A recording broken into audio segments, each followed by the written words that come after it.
Hi guys, मेरा नाम अजय शरावत है। आप सभी लोग जानते हैं कि हमारे कंट्री में 500 और 1000 के नोट बैन कर दिए गए।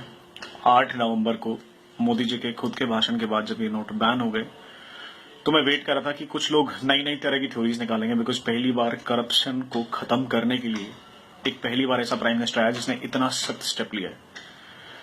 और अगर आप लोग को लगता हो कि ये सडन हो गया, जैसे सारे पॉलिटिशियंस करें नहीं, अचानक कैसे कर सकते हो, जनता कह रही है अचानक कैसे कर सकती हो, अगर आपको ध्यान ना हो, प्रधानमंत्री जी ने हमेशा आपको इशारे से जरूर बताया, it was a part of a plan.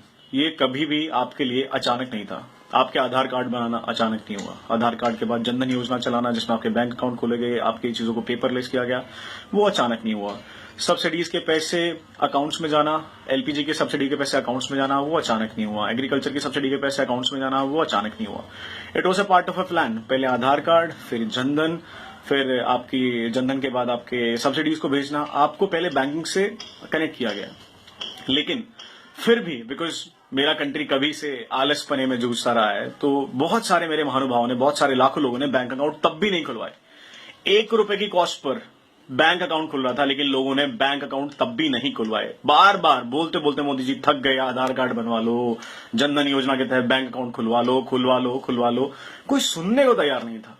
ठीक है, फाइनली 8 नवंबर को यह स्टेप ले दिया गया कि 500 से 1000 के नोट को हम बंद कर रहे हैं, ताकि हम करप्शन के एक बहुत बड़े लेवल को खत्म कर सकें और पूरी मार्केट की करेंसी मार्केट के अंदर वापस आ जाए, जो कि घरों में दबी पड़ी हुई है। अगर आपने देखा हो, लोग कह रहे हैं कि भाई इससे करप्शन पर कोई फर्क नहीं पड़ेगा, खासकर मेरे माननीय योग पुरुष केजरीवाल जी। सही बता रहा हूं केजरीवाल जी, अगर ये डेमोक्रेसी और कानून ने हमारे हाथ नहीं बांधे होते ना, सच में हम आपका मार मार के मोर बना देते हैं। मतलब सोचो, इतना फ्रस्ट्रेटेड हो गए हम लोग एज ए यंगस्टर, आपको देखते देखते, आपकी बातों को सुनते सुनते। इतने घटिया ख्यालात हैं आपके। एक छोले भटूरे वाला ना दिल्ली में आपसे ज्यादा समझदारी की बात कर सकता है।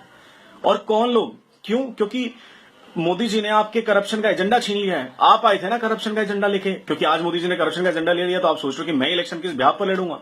अरे कभी तो अपनी ग्रीड को छोड़ो, अरे कभी तो अपने लालच को छोड़ो। इतना बड़ा स्टेप लिया गया है, अब तो सुधर जाओ। तुम पता नहीं इनकम टैक्स डिपार्टमेंट में थे या नहीं थे सर, पता नहीं आपका क्या सीन है सर, किसने आपको इनकम टैक्स डिपार्टमेंट में रखा पता नहीं। और कौन कहता है कि आप दिल्ली के मुख्यमंत्री हो यार, बस हम आपसे ही दुखी हो गए हैं। मतलब ऐसे ऐसे स्टेटमेंट। अच्छा देखो, करप्शन के केस से कौन कौन बौखलाया। अरविंद केजरीवाल जेन्युइन था, राहुल गांधी जेन्युइन है भाई, जिंदगी भर परिवार ने घोटाला ही तो किया, और क्या किया है।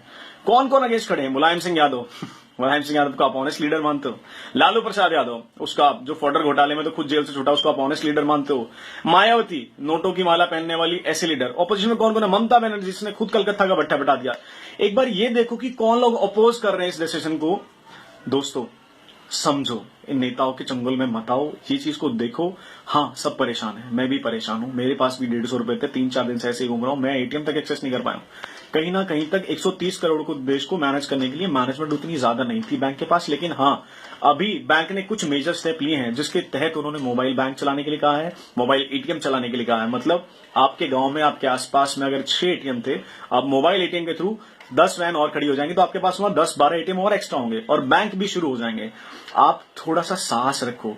और जितने भी लोग समझ रहे हो ना करप्शन सिर्फ नेता के पास है या किसके पास है, सोचो कर नेता के पास पैसा आता कहां से है। नेता को पैसा देने वाले हैं कौन? बिजनेसमैन, वेंडर्स, ट्रेडर्स, ये परचून की दुकान चलाने वाले, जितने भी जहां पे बैठे हैं, चांदनी चौक चलाने वाले। मेरा पूरा दिल्ली जानता है कि कैश पर मार्केट कैसे चलती है। आज भी दिल्ली में कितने % दुकानें हैं जो आपको बिल देती हैं? कोई बिल नहीं देता आपको। इस बात को समझो। इतने ज्यादा लोगों का पैसा मार्केट में आया जो होल्ड करके बैठे थे। आप जो लोग कह रहे हैं ना कि ये लाइनें बहुत लंबी लंबी हैं, बाहर लाइनें बहुत लंबी लंबी हैं, मैं आपको कुछ कुछ चीजें बता देता हूं लाइनें क्यों लंबी हैं। इनमें से आधे से ज्यादा लोग वो हैं जिनके फैक्ट्री ओनर्स ने अपनी लेबर को छुट्टी देके, पैसे देके भेजा कि जाओ डिपॉजिट करा के लाओ और कैश एक्सचेंज करा के लाओ, ताकि वो अपने ब्लैक का व्हाइट कर सकें। इनमें से ज्यादा पॉपुलेशन वो जो उस पैसे को रिपीट कर रहे हैं। हमारे जैसे लोग हैं, 4.5 से 5% के सैलरी लोग हैं जो सिर्फ तनख्वाह में से अपना टैक्स कटाते थे। बाकी तो टैक्स आप पैसे ही खा रहे थे। रोज टैक्स बचाओ, ये टैक्स ही नहीं भरते। डॉक्टर हैं, कितने इंडिपेंडेंट क्लिनिक्स हैं, कितनी इंडिपेंडेंट शॉप हैं, ट्रेडर्स हैं, चांदनी चौक है, भगीरथ पैलेस है, मार्केट है, जहां सिर्फ कच्चे का काम होता है। मैं खुले में बता रहा हूं, सिर्फ कच्चे का काम होता है। जहां पे कहा जाता है भाई साहब कच्चे में डील करेंगे, ये ना आपको कभी बिल देंगे। इनका धंधा होता है 60 लाख का, और इनकी इनकम टैक्स रिटर्न फाइल उठा के देखोगे ना तो मिलेगी आपको 7 लाख रुपए की। तो सोच के देखो, क्यों सैलरीड आदमी, एक सैलरी वाला आदमी ही सारे भारत का टैक्स क्यों भरेगा? ये बिजनेसमैन कहां जाएंगे, ट्रेडर्स कहां जाएंगे, ये कौन भरेगा इनका टैक्स? ये क्या मक्खन मलाई खाने के लिए बैठे हुए क्या? और इन्हीं के ऊपर लगाम लगाने के लिए मोदी जी ने स्टेप लिया है और ये बहुत ही कमेंडेबल स्टेप है, ये फ्यूचर का स्टेप है, ये इंफ्रास्ट्रक्चर का स्टेप है। इस स्टेप के अंदर मोदी जी को अगर हम सपोर्ट नहीं करते तो हम कायर हैं, हम पे धिक्कार है हमारी जिंदगी पर कि एक ऐसा प्रधानमंत्री मिला है जो इस देश को कहीं ले जाने में सक्षम है, उसे ले जाने की राह रखता है और हम आज उसे सपोर्ट तक नहीं कर पा रहे हैं।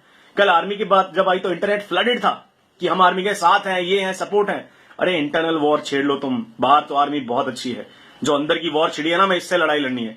हमें केजरीवाल जैसे टुच्चे, जाहिल और इन गवार मुख्यमंत्रियों से पीछा छुड़ाना है। मायावती की कास्टिस्ट की पॉलिटिक्स, मुलायम सिंह यादव की कास्टिस्ट पॉलिटिक्स, ये चोर बैठे हैं, पुराने पापी बैठे हैं। ये कांग्रेस आज के थोड़ी ना, ये 60 साल की दी हुई बीमारी हमें करप्शन की। और मैं आपको कहता हूं, वादा दिलाता हूं, जो इंफ्रास्ट्रक्चर अभी मोदी जी डेवलप कर रहे हैं ना, आप देखना आने वाले टाइम में इससे भविष्य बदलेगा। आज हम सब भारतीयों का, सबके सब सिटीजन्स की जिम्मेदारी है, अधिकार है, रिस्पॉन्सिबिलिटी कि आज हम पर जो भी हो रहा है हम उसे झेलें, मोदी जी का साथ दें और इस करप्शन की लड़ाई में मोदी जी के साथ खड़े हूं। मोदी जी, मैं आपके साथ खड़ा हूं और मेरे साथ पता नहीं कितने हजारों लाखों यंगस्टर आपके साथ खड़े हैं। अगर कोई इसके खिलाफ लड़ेगा तो हम उसके खिलाफ भी लड़ेंगे, लेकिन ये करप्शन की लड़ाई अब जारी रहेगी। मोदी जी, आपके स्टेप के लिए जय हिंद।